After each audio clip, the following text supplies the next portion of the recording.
Kerala state service pensioners association Muthalamada മണ്ഡലം വാർഷിക സമ്മേളനം നടത്തി.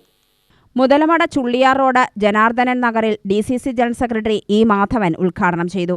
മണ്ഡലം പ്രസിഡന്റ് എ. റഹ്മത്തുള്ള അധ്യക്ഷത വഹിച്ചു. കെ. വിജയൻ ആശംസാ പ്രസംഗം നടത്തി.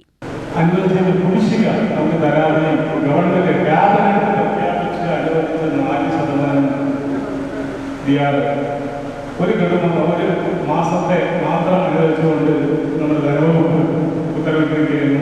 തീർച്ചയായിട്ടും വല്ലാതെ ചതിച്ചതാണ് ജീവനക്കാരെ ഈ ധനവകുപ്പ് ചെയ്തിരിക്കുന്നത്.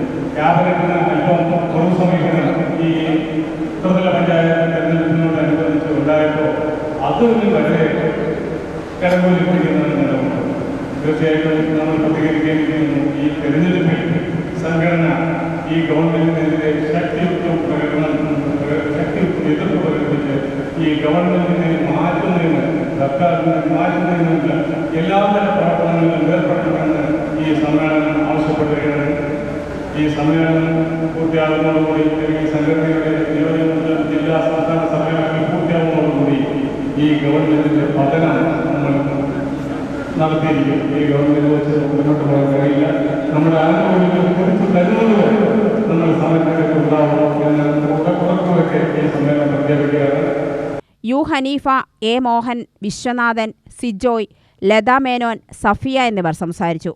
പെൻഷൻ ക്ഷാമാശ്വാസ കുടിശ്ശിക അനുവദിക്കുക, മെഡിസെപ്പിലെ അപാകത പരിഹരിക്കുക, പൊള്ളാച്ചി റെയിൽവേ ലൈനിൽ പാസഞ്ചർ വണ്ടികൾ പുനഃസ്ഥാപിക്കുക തുടങ്ങിയ ആവശ്യങ്ങൾ ഉന്നയിച്ചു. UTV news, Palakkad.